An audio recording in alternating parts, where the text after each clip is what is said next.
our learning objective for this lesson is to discuss some of the properties of friction, and we're also going to see how this can be very easily applied to Newton's second law. So, as we discussed previously in our first lesson when we looked at forces, friction is the force that resists the relative motion of surfaces sliding against each other. Now, there's many situations in which friction is actually a problem. Consider the moving parts of an engine. Friction can reduce an engine's efficiency, its fuel economy, and cause parts such as bearings and pistons to wear out quickly. So we use special oils and lubricants to prevent moving metal surfaces from touching. This is what's essentially going to happen if you don't use those lubricants. It's happened to me. It's very unpleasant. Speaking of unpleasant, another problem caused by friction is chafing. So in some cases, friction's a bad thing, but in many cases it is a good thing. If we didn't have friction, buildings would literally fall apart. Our clothes would fall off our backs as they fall apart at the seams. Now, what we're going to do now is 3 simple little demonstrations to demonstrate some properties of friction.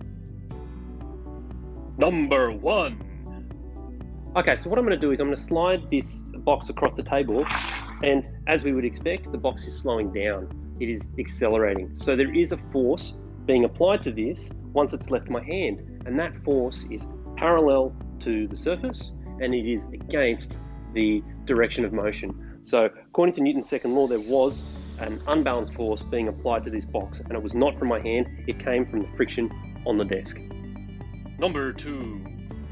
Now I'm applying a constant force to the crate as it moves across the desk, and as you can see, it's moving, but it's not accelerating. So that tells me that there is a balanced force acting on it. That balanced force, the balanced forces, should I say, are coming from my hand and the friction. They are equal and opposite forces in different directions, causing a net force of 0, so there is no acceleration. Number 3. Okay, what we're going to do now is add a little bit more weight to our box. So I just happen to have a random little child sitting around. Now, as I apply a force, it doesn't appear to move. So that tells me a couple of things here. So being that Newton's second law tells me that an unbalanced force will cause this to accelerate, it's not accelerating. So there must be balanced forces here. So that force, that extra force that I'm applying here, there's another force that is counteracting it, and that is the friction force. So if I increase the force, it's still not moving. So evidently that frictional force changes to balance out the force that I apply. Eventually, if I keep pressing harder and harder, keep pressing, it eventually starts to move. So evidently there is a maximum magnitude that the friction force can be. So what those little demonstrations showed us were some properties of friction, which we're going to extrapolate on now. So, property 1. If the body doesn't move, then the frictional force and the applied force balance each other. We saw that. They are equal in magnitude, and the friction force is directed opposing the applied force. Second property is that the friction force will match the applied force up to a maximum value. Beyond that value, the body will begin to accelerate.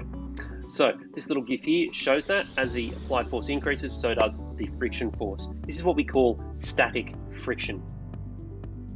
Once it begins to slide and we've got some movement happening, the magnitude of the friction force rapidly decreases.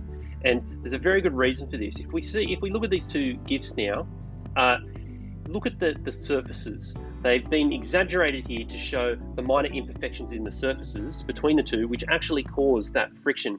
In the static scenario, you can see that it's sitting in the little grooves and bumps, but when it starts to move, it slides up and is bumping above them. It doesn't actually settle into place, and that reduces the amount of friction that it occurs.